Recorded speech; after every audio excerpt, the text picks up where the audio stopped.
And now, back to David Spada and Elliott Harris for more Sports and Torts on TalkZone.com. Maybe it's just as well we got disconnected because I might have been in some hot water at home if that conversation kept going. I thought you're always in hot water at home. We're going to get to an interview you and I taped several weeks ago with Basketball Hall of Famer, Laker great Elgin Baylor. What a great guy he was. Yeah, people look at some of the players today soaring up around the rim. Way back when, Elgin Baylor was the first guy I can remember doing anything acrobatic like that. He actually called me a week after the interview, like I told you, and he said, you know what, I was thinking about that interview. I wanted to just put a disclaimer out there. When kids are going to pick a college, the first person they should get advice from is their parents, not their coaches, either in high school or the college coaches recruiting them. He says, I just want to make that clear that the parents are the most important person to talk to. So let's get right to an interview we did with Elgin Baylor. I see that you were born in Washington and then you played your college basketball at Idaho when you started. How do you go from Washington, D.C. to Idaho for college? How did it go? I trained. No, I was just kidding you. No, believe it or not, I did. No, what had happened in Washington, D.C.,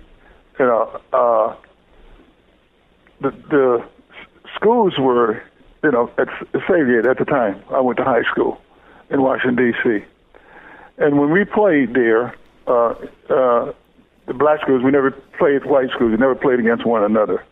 We never got any press from white press. So really people didn't know anything about D.C. schools. And there was a lot of good basketball players there in that city. So happened, my final year there in school, my senior year, a friend of mine that played at another black school named Warren Williams, we played against one another and we became friends. His father somehow was connected with the Globetrotters, knew the people, the owner or something of the Globetrotters. They played everywhere. And they played someplace in Idaho, somewhere around there. Someone saw him. It so happened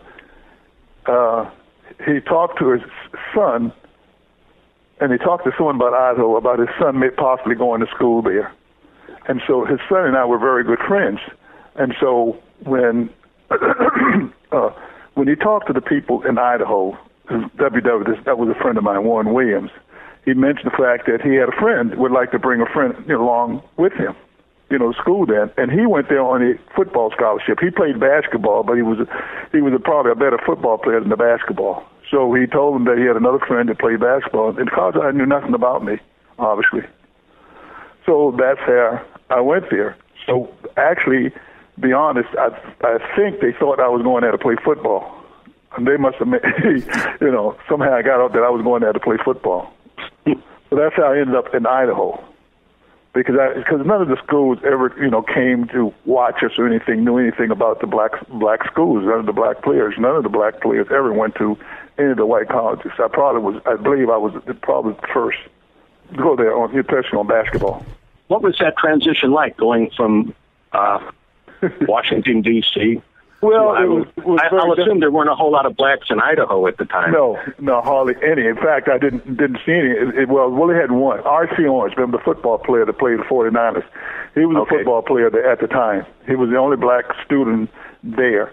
It was a small town. It was like the population. I don't know. I don't know if it was 20,000 or what. It was a small town. Residential. It was different. The people were nice. Nice and cordial. The coach was Sam Vokes. He was, very, was hard, strict, but he was a nice, he was a nice person. And the players were receptive. I got along fine with the players, the white players. It was no problem. And then you go from Idaho to Seattle University, and what was that? What was that transition like? It was nice because college Idaho played. I think I know what level they played. I don't know. What was it? Different NCAA and I'm trying to think of the other one they called it, NIA or whatever it was. Yeah, NAIA. NAIA. See? And at the time, I wanted to go to a bigger school, get recognition. It so happened I was reading a paper about the O'Brien twins, Johnny and Eddie O'Brien. And, when so happened the name Seattle came up, and this was, really exciting. And I said, gee, you go to a big school, we get a chance to play in the NCAA, a bigger school. And so happened a man named Ralph Malone, I guess he was a donor to I guess that's what you call it, time, to the school, would give money to the school. He was connected with Seattle University. I guess he would give money, school fund. And he was there. He was a car dealer. And so happened he was visiting in Idaho at the time, a car show or something was going on. And so happened he contacted me and asked me if I'd be interested in going to Seattle. I didn't know anything about Seattle. Actually, just what I'd read about the O'Brien thing, I didn't know what size school, anything about it. And I said, yeah, I'll be interested because I know that they play at a higher level, as far as the NCAA, a chance of going to the NCAA. I would have an opportunity, providing that we would be good enough. So I, decided I would do that. Went up there to visit, liked it, and decided to transfer there. When you were playing in college, you couldn't play your freshman year. You'd have to sit out, and then so you played your sophomore year at Idaho. Then you had to sit out another year to play 2 years in Seattle. No. When I went to Seattle, I had to. When you transfer and things like it, you have to sit out a year. But I went to school. But I played AAU ball with a team called Westside Ford, with that car dealer, with the dealer that came to ask me about going there. I played with his team. They had a team. It was an AAU team. And I played with the AAU team. They called Westside Ford. Did you get a nice Ford? Beg your pardon? Did they give you a Ford to drive while you're in college? Well, you cannot talk about that. Okay. I had a part-time job, so I was able to, pay for a car to use. And then you get drafted by the Minneapolis Lakers. Right. And you joined a team that had not been very successful. I think you had a couple guys still in the roster, probably Vern Nicholson and Larry Faust, who had been with the Lakers when they had been successful, but that was with George Mikan. Mikan retires and the franchise is floundering. What was that transition like? Well, it was excited to be the first player picked in the draft. I knew nothing about the professional team. I really never, followed professional basketball. I never did. So I really didn't know any, thing about it, except, Mikan. And, I saw magazine stuff about, George Mikan. But as far as the team, I knew nothing about, nothing about the team, nothing about Minnesota. And I was just, happy, to be, picked, and especially to be the first player picked in the draft. Minneapolis has a good reputation for blacks and whites getting along together. Was that the way you found it back then in 58, 59? Well, no, had no problem. In fact, I lived over in St. Paul, which is I guess a few miles from Minneapolis. Downtown Minneapolis. Driving there take like 15 or 20 minutes. And my neighbors, the neighborhood I moved in, my next door neighbor was white, and it was a mixed neighborhood, white and black. So, really, as far as that, there was no problem. I didn't realize that Seattle played in the championship game against Kentucky in '58 when you were there last year. Yeah, we played Kentucky in the finals. Who was on that Kentucky team? I don't remember the players that were on that team. I don't know if any of them made it in the NBA. I don't know. I can tell you one thing. At that time, it was an all-white team. Oh, yeah, well, absolutely. And we got a little home cooking now. Because I know a couple of times, official, certain things he missed, and I say, ref was so-and-so, and he told me to be quiet. Shut up. I talked to Vern Mickelson last year, and not Vern Mickelson. I talked to John Condra last year, and he mentioned that he would never have retired as coach if he knew what kind of player you were going to be with the Lakers. He would have stayed on. No, it was fun. Playing. I enjoyed it. Because think about it. Especially Vern, it was very helpful. With me telling me about the league, how to play certain players and everything else. About the game, professional game, and really, prepared me, for that because it was such, much more physical than college. And he was let me know how it's going to be, and practicing, playing together and things. It was enlightening. It really helped me. And the team you joined, most of those players were first or second year players. You had a couple of veterans like Faust and Mickelson, but With a lot of veteran players on that team. Because let me see what had. I don't know if it was that Rod Hundley. See, I don't know if it was Rod Hundley's first year, because they had Vern Mickelson. Yeah. They had Faust. They had Slick Leonard was on that team. Jim Krez, I think, was on that team. Right. I don't know if my first year, on my first year, I know Jim Krez was on that team.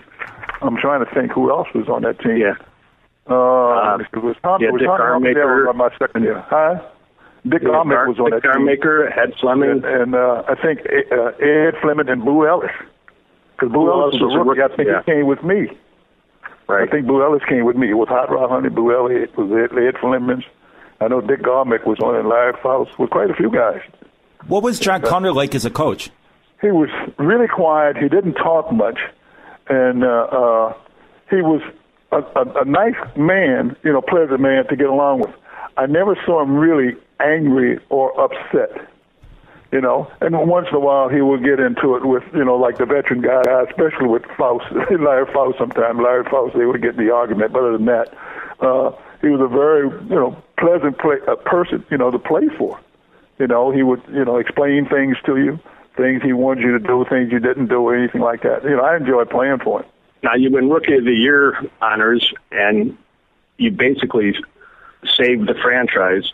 What was that feeling like to come in and have that immediate success? I don't know about saving the franchise, but I mean, it was. I was fortunate to be in that type of situation because all the players there, I got along very well with. We had a very good relationship, with the players. We do things together, go out to eat together, go to the movies together. And the veteran guys would help me along. They'd tell me things that I need to do, things that I need to know, and they were very helpful. And it really, helped me, enlighten me how to play against certain guys, what other players like to do. It's not like as sophisticated as it is now. You got films, you got tapes, you got scouting reports, you got everything. In those days, somebody might, based on what they've seen when they've played against the players. Those were the reports we got. How did you average 15 rebounds a game as a rookie when you're only 6'5"? You would think that you'd have to be a 7-footer to average how many rebounds. You know what? I think this. I think it's just desire and determination. Because I remember when I played recreation ball when I was at high school during the summer. Playing recreation league, and we had a coach. I can't think of his guy's name. We played in the summer league, and this guy would always say, the team that out-rebounds the other team will win. So the rebound team, the winning team. And he was stressing always how important rebounding it was. So, I always thought, obviously it might make sense.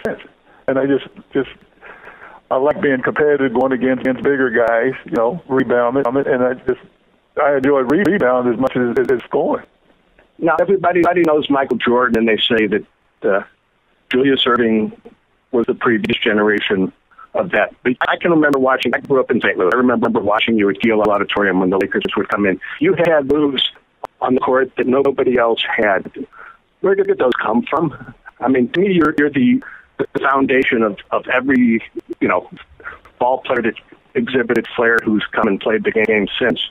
Well, whatever move that I made, and I wouldn't even know it until once I looked at the film. Once I saw the film, it's nothing I ever practice on. You practice on shooting your free throws, your jump shots, your dribbling, press, stuff like that.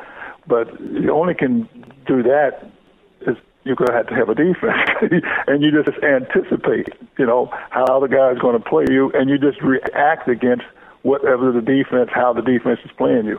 You might make a move, and you might never do it again, be in that situation, and just.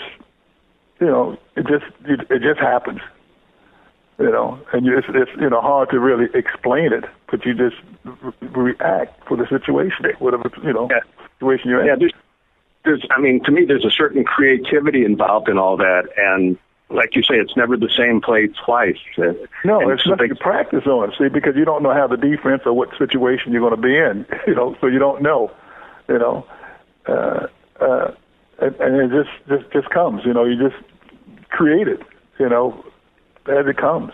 The defense determines that, what kind of offensive move you're going to make. I don't think any player has done what you did. I mean, you take a team from last place to the NBA championship in your first year. Well, I don't know. I've never, followed that. It was just, great to do that, play there in the for a championship. But I never thought of it that way. I just went there and just hoped I could make a contribution to the team and make the team and be an integral part, of the team, make, some sort of impact. That's what my initial thought was when I went there. I wasn't thinking about a, championship. Who was guarding you with the Celtics in that series?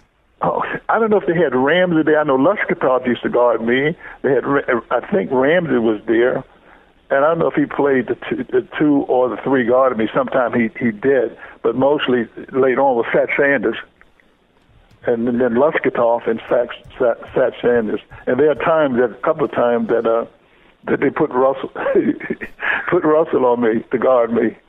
Now, I tell you what the funniest thing, because Auerbach had put in the paper and saying that, we were going there to play, and Auerbach was a great coach and real, guy that could, obviously that psychology, he would psych, I guess the opponents out. He would say certain things, put certain things in the paper, and I guess see how players, other teams are going to react to it. And he had in the paper, have Russell was going to guard me. Put Russell was going to guard me. And Russell and I knew each other. We knew each other from college, and we had pretty, good relationship. I mean, we'd talk after the game. Russell and I got to be really good. We got to be really good friends. We would go out together. When he came to my city, L.A. to play, he would come to my house for dinner. When I was in Boston, I'd go to his house for dinner. And when I read that in the paper, and I walked out there on the floor, and first thing, I talked to Russell. And I walked up to Russell and I said, hey, what is this? You're not serious about guarding me. You can't guard me. I said that to him, and Russell, he puts on a game face and just totally ignored me. Yeah, like I wasn't even there. Just totally ignored me. And he came out there and tried to guard me, but he couldn't guard me. I was going to say, if I'm the Boston Celtics, I'd put Jungle Jim Luskatov on you, and if you get by him, he'd have to. You got to get by Russell, because Russell's the last guy between you and the basket. Well, yeah, that's the way they play. They would really play tight defense and try to force you into the middle. That's what they would try to do. But at times if I could see an opening, I'd go or pull up to shoot a jump shot, and I was always aware that Russell was there. I was aware, and that certainly there are times he's blocked a couple of my shots. Oh, definitely. But I mean, but I'm saying one-on-one, Russell couldn't guard me one-on-one. No. Sam Jones, we talked to him. He said he could stop you. Sam Jones didn't say that. I know he didn't say that. He did. He said he knew where you were going. He would watch your head. Get out of Sam Jones. Sam Jones, man, a couple of times Sam Jones switched on me, and I get out of here. Sam Jones couldn't check me. I can't believe he said that. You'll have to ask him next time. He never guarded me. I think Sam likes talking. Yeah, he likes talking. Yeah. I know. Now, a couple of years into your career, along comes another number one draft pick, a guy named Jerry West out of West Virginia. Mm-hmm. Could you tell right away he was going to be something special? Well, you know what? In practice, because Jerry didn't. As far as offensive, because I didn't see him play in college. In practice, Jerry never really, talked a lot. Talked much. And so you never knew what he was thinking or where he was coming from. But you could see, I could see that the guy, just from what I could see in practice, that he's going to be a great defender. He was, a great defender, had great hands, great footwork, and then shooting. Was a great shooter. I could see that. I didn't know how well he could handle the basketball, or make plays. And he got better at that. He got really better at handling the basketball, making plays. He just got better and better and better. Because Jerry is one that he just works at it. He's a perfectionist. He just keeps doing it until he gets it perfectly. Okay? So I could see that he's going, could tell by all that his work ethics and his, how his approach to the game and everything. That he was going to be a great player. What was the players' thoughts when you guys went from Minnesota to L.A.? Were you for the move, or you didn't know what to expect? I tell you this, Minnesota was terrific. I mean, the people were terrific. The city, I love the city. It was a nice, beautiful city. But damn, it would snow every night. I mean, when it was every night you go to bed, you wake up the next morning, it was snow, okay? And it was cold. I mean, it was really a cold city. And when we got the news, we loved Minnesota. The fans, it was great. But when we got the news that we were moving to Los Angeles, it was ecstatic, about it. Because I had been to I played in the Cow Palace. I played out in the Cow Palace before in California in the wintertime, and it was sunny and nice and everything else. And, I was excited about, moving in good weather. Nothing to do with Minnesota. People were great. But the fact that we moved to California in good weather, I had to fight that weather. And then you guys got to play in a brand new building at the Forum. No, it was a sports arena. Okay, but then eventually the Forum got built. The Forum came later on. It was a sports arena. You started in the sports arena. And the Forum came, they built the Forum later on. And how much nicer was the Forum than the sports arena? It was much nicer. It was bigger, brighter, it's totally different. Like night and day. What made the Lakers so dominant in the late 60s and early 70s? Well, I don't know if we were so dominant, I mean, we had a good team. We had good teams. We had good players. We had a type of team, the players, with such great harmony. All the players liked one another. We did things together as a group. We'd go to movies together. We'd go on the road, play places. We'd go out to dinner together. And in L.A., players would have each other over to the house, the families. It was like a big family. We had such a great relationship, and no one, cared about who shot the ball or anything else. All we cared about was playing together and winning ball games. It was great harmony. And it seemed every NBA Finals would be the Boston Celtics against the Los Angeles Lakers. Yeah, I know. And time and again you went up against them, and time and again the Celtics won. How frustrating was that? Well, it's very frustrating. Anytime you lose, you always want to win. But it was very frustrating. There were a couple of games when, and it was just one game it could have turned around. Was this game when so happened, and it's interesting. I know Selby feel bad about it today. We got the ball and we had a chance, and Selby took the shot, and I'm almost sure it was Selby who took the shot, and Selby was a great shooter, and the ball, it didn't go in, and that time, and another time when I don't know the play, had to look at the film. The ball was hit to Don Nelson. Bouncing, he got the ball and it bounces up and it goes in the basket. And I think it was Don Nelson that beat us. I'm not sure. It's been so long ago. Yeah. Now Selby says that missed 18-footer still haunts him today. Here's he scored 100 points in a college game. No, the funniest thing, I tell you the funny, like Hot Rod was a guy I liked to joke around and clown around. I really liked Hot Rod. He's a great guy.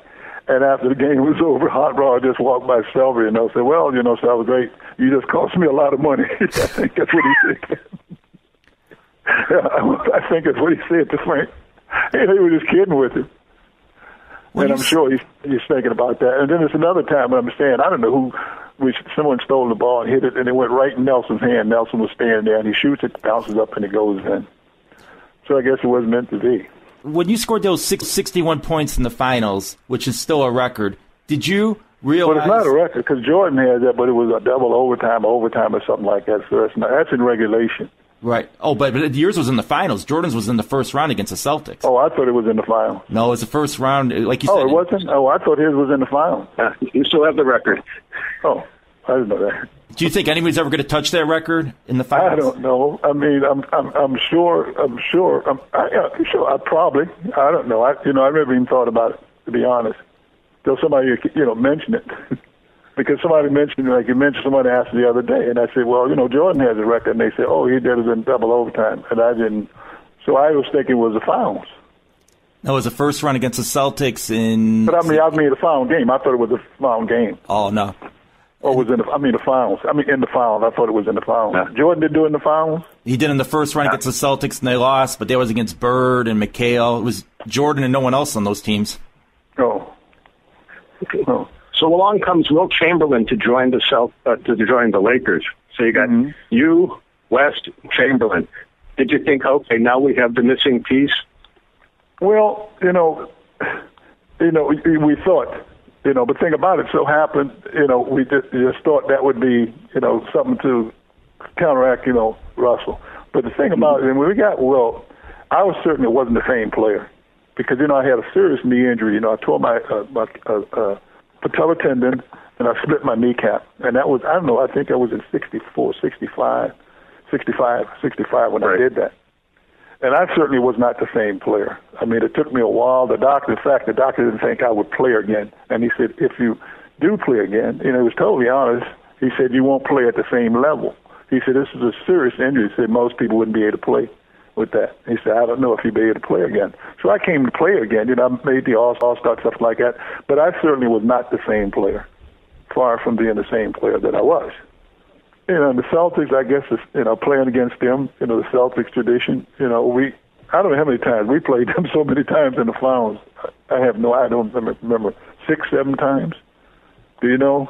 It's something. It seemed like every year it was the Lakers and Celtics. Well, I know that, and I certainly wasn't the same player. But I mean, the contribution that I normally could make at one time, I certainly wasn't able to make, that.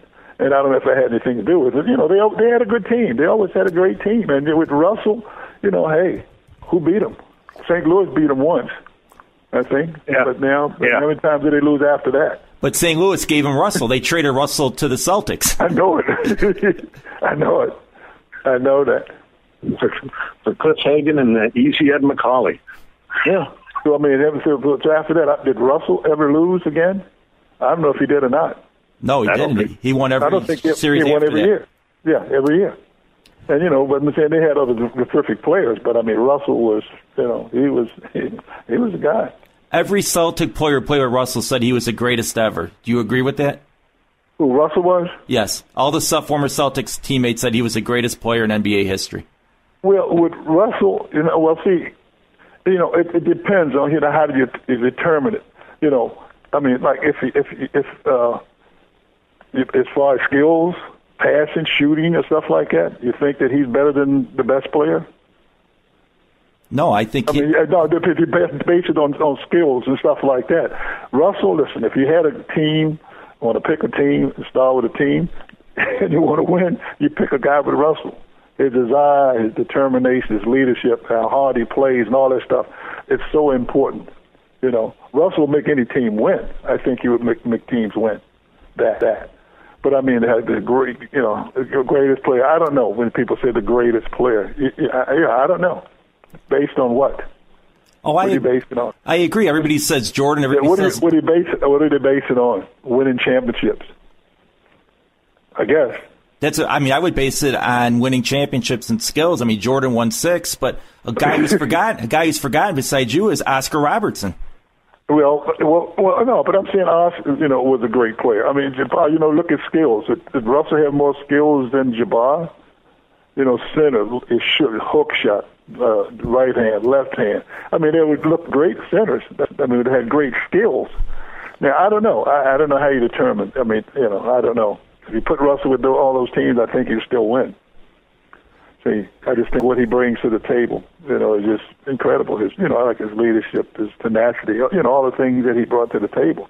I would love to have played with Russell throughout my career. Now, in addition to your being a great player on the court, you also had the reputation of being a team leader. How does somebody become a team leader? I don't know how to become. I think that's, with me, was up to the coach. The coach decided who was going to be the captain of the team. It was Fred Schaus. Because the fact that, I always had a good relationship, with my teammates. I guess respect, they showed, for me. And I guess, that was the, reason. I don't know. The coach is the one that decided that. It was Fred Schaus. Who gave you the hardest time guarding you? The officials. No, I'm just kidding. No. They were betting on the Celtics. No, the toughest team to play against, even though I, could score against, was the Celtics. And Fat Sanders was a terrific defender. And think about it, I wasn't so much, he was a very good defender, but if you beat him, you got Russell. See? That's the thing about it, with Satch. Satch was a good defender. Gus Johnson. I mean, because Gus was a very physical player. He would foul a lot, hold you and things like that. But Satch would play you straight up. Satch was a very, very, very good defender, Satch. And when you beat him, then you got to deal with Russell. Your career ends after the torn Achilles, and you come back, and it's the 70-71 season, and you retire, and then you get to see the Lakers go on a winning streak like nobody's ever seen before. 33 games in a row. Yeah, absolutely. What was it like becoming a spectator and seeing that? No, it was great. After all these years, I think, after so many disappointments, like I said, disappointments, we didn't win. I was elated. I was just, happy for the people in Los Angeles because they've been the great fans. As far as I'm concerned, they were the best fans. They were just, great fans. They were always pulling for us, behind us, always supportive. Really never negative or anything about, losing games, anything, fans disappoint. Fans are sometimes say negative things. Never got into that, and I was just really happy, for the people, the city of Los Angeles. Did you get a ring from that team since you played 9 games that season? Yeah. Well, that's not bad. No, it was just great, to see it, because I think all we've gone through, the team deserved it. What I never got is Jerry West became a Laker executive. Magic was involved as owner of the Lakers. It seems like they took care of their own. Why did you never become an executive with the Lakers? I mean, I know you were with the Clippers for years. Well, it's not up to me. It's up to whoever's, owned the team or whoever to make decisions for the team. Did you ever feel bad that you didn't get a chance to be in the front office with the Lakers? No, not at all.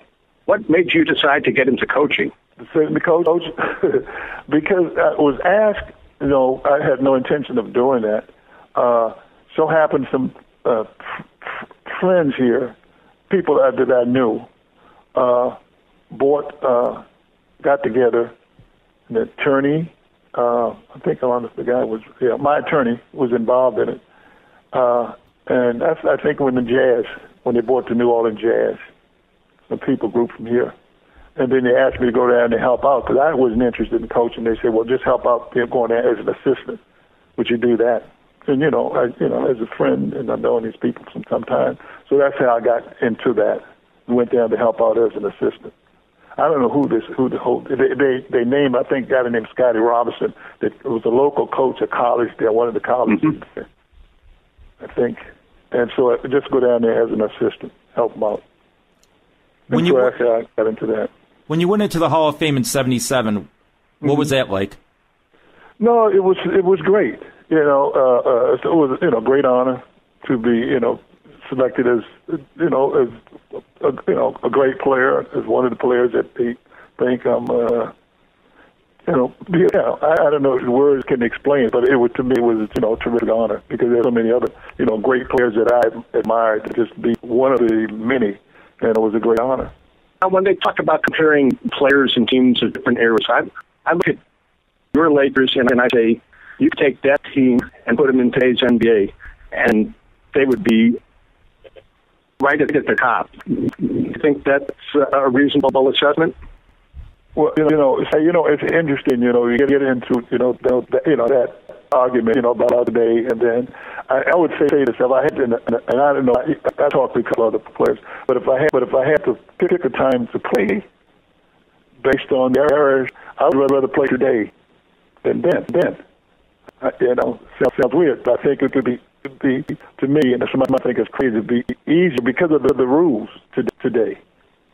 The rules they have today. Just like we play, a guy could put his forearm, put his hand in, he could guide you in any direction if he's strong defensively. He could do that. Today, you can't do that, right? No, you can't. You cannot touch a guy. They have the restricted area, different things that they have the restricted area. You have to dribble the basketball. Yeah, it's almost like they really carry the ball. Right. And you're doing the ball like that, you can go any direction you want to go if a guy's good. But it's fine. You know what I'm saying? I have nothing against it. I wish they had the rules then. I mean, it's fun for the fans. The fans are like it. It's exciting.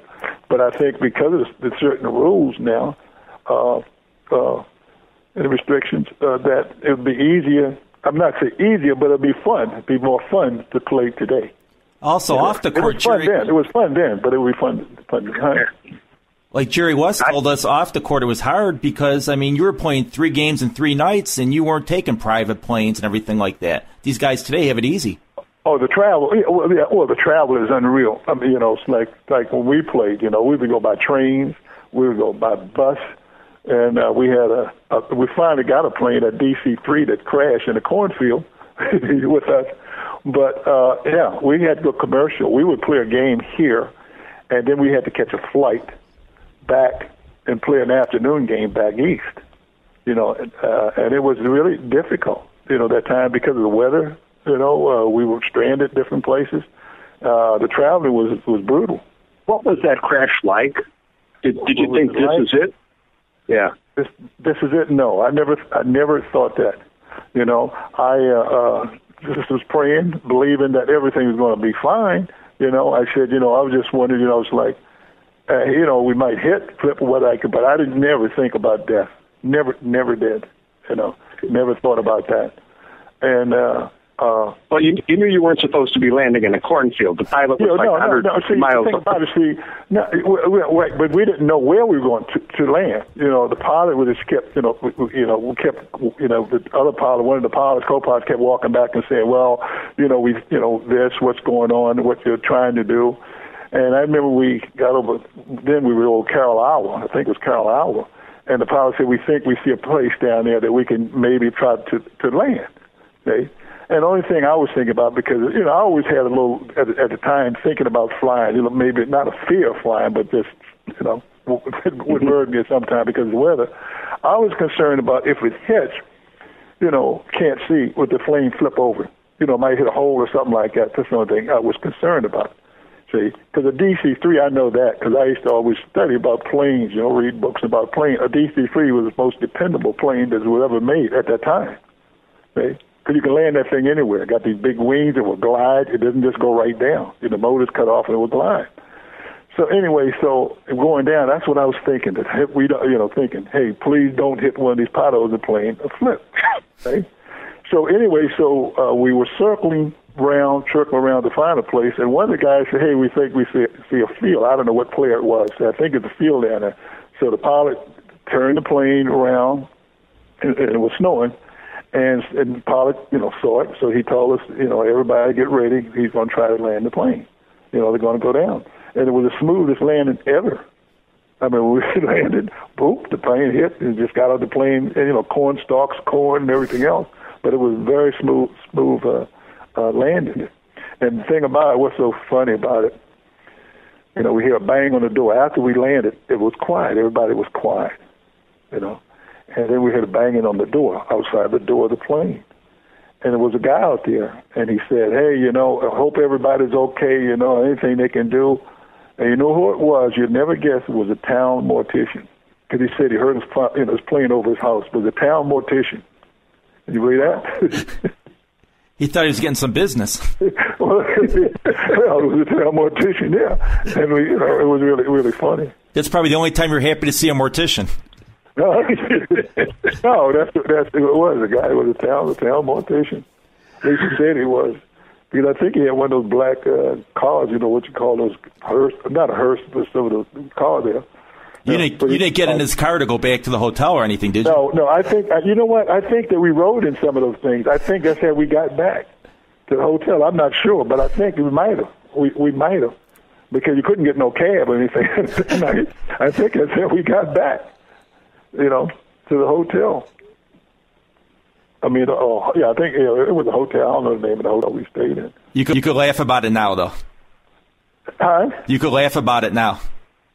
Can land what? You could laugh about it now. Oh, yeah, about it now. Oh, yeah, about it now. Because, I mean, everything was, solid, just, hey, you can, So the good Lord was with us. How did you end up becoming an executive with the Clippers? As I tell you, there's a group here that here in L.A. In L.A. It's L.A. I'm trying to think. It wasn't down. I'm trying to think who it was. I think it was. God. Was it the Sterlings back then? Was Sterling? Well, there's two people that. Let me see. I'm trying to think the attorneys that he had. One name was, let me see, Owen Tellum, and the other attorney, I can't remember the other attorney's name right off. It was one of the two attorneys that I knew, that and so happened, they had talked about it and asked me if I would be interested in, working with them. So I said, yeah. Did you make all the personnel decisions, or were there people under you making the decisions? Well, no. With making decisions, the owner would always make the final decision. How much you're going to pay a guy? Is this the guy you want to take now? As far as drafting, you have your head scout. You have scouting people. They give you information. They've seen players. You sit down, you talk. This guy, I go out and look at people, and we sit there and we decided. We all want to agree. We had to decide this is what we're going to do in the draft. Now, as far as signing players, the owner always made the final decision how much he wanted to pay the players. If you make a trade, a deal, or the player's contract is up, or you want to renew the contract, the owner made the final decision how much money is going to be paid. That decision was not. I did not make that decision. Now, if you came along today as a player, you think you'd be a shooting guard? What position I would play? I don't know. I mean, I played guard some. I played the small forward, and I played the power forward. We traded Louis LaRusso, and so I had to play power forward. We'll trade him during the season. So the rest of the season, I played power forward, and we probably had the smallest lineup in the league because I think Jim Krebs might have been still alive. He was 6'8", the center. And Tommy Hawkins was 1-4, and I played the other. And I'm just a little bit taller than Tommy, so I'm 6'5". So Tommy probably 6'4 and a half, 6'4 3/4. And we had a winning season. We went to finals with that team. And I'm almost sure we went to the finals. I think we went to the finals that year.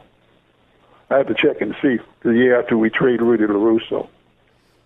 What I never got with the Clippers is, they shared an arena with the Lakers. I think they would have been better off staying in San Diego. Is it what? I think they would have been better off staying in San Diego, the Clippers, than going to L.A. I think they could have owned the town of San Diego. L.A. basically. Well, initially probably so, but I guess because the owner lived here and the people that's involved, I don't know if there were other people that invested in the team, had money and stuff in the team, but attorneys, everybody's here that were,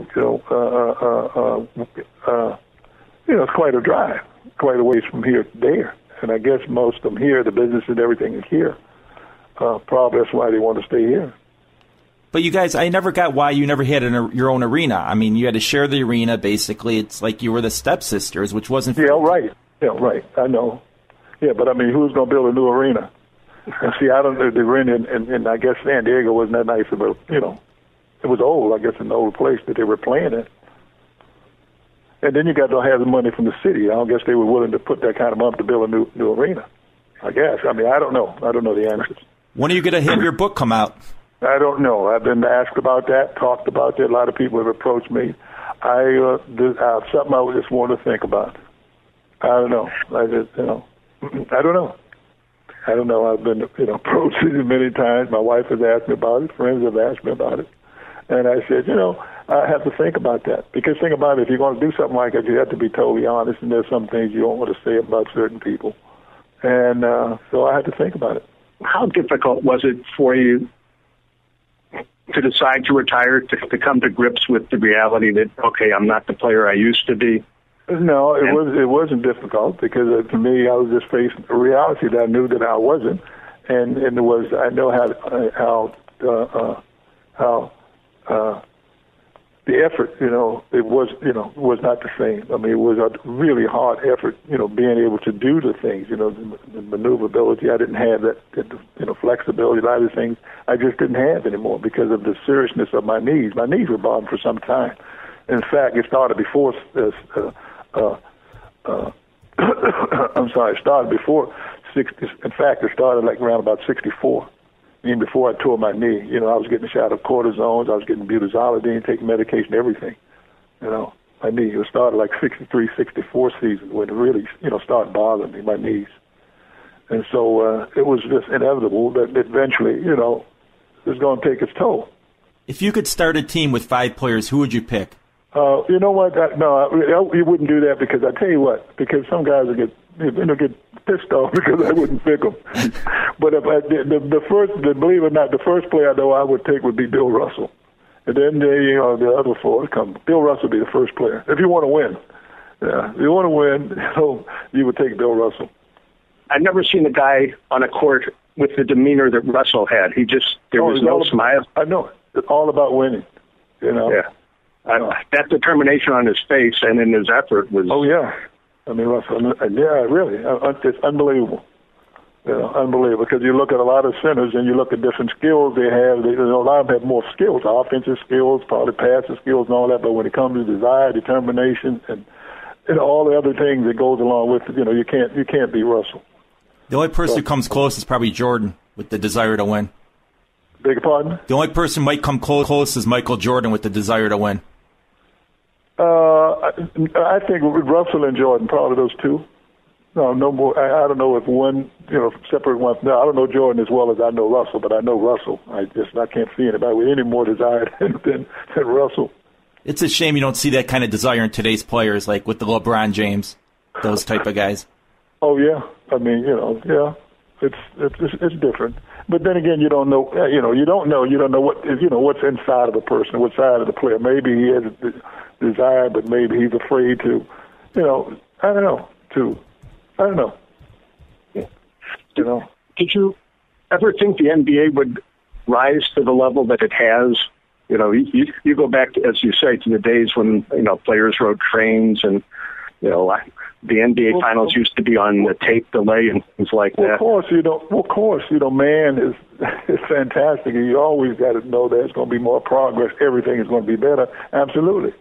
Planes, players, arenas, everything. Of course. Players are getting bigger, taller. Of course.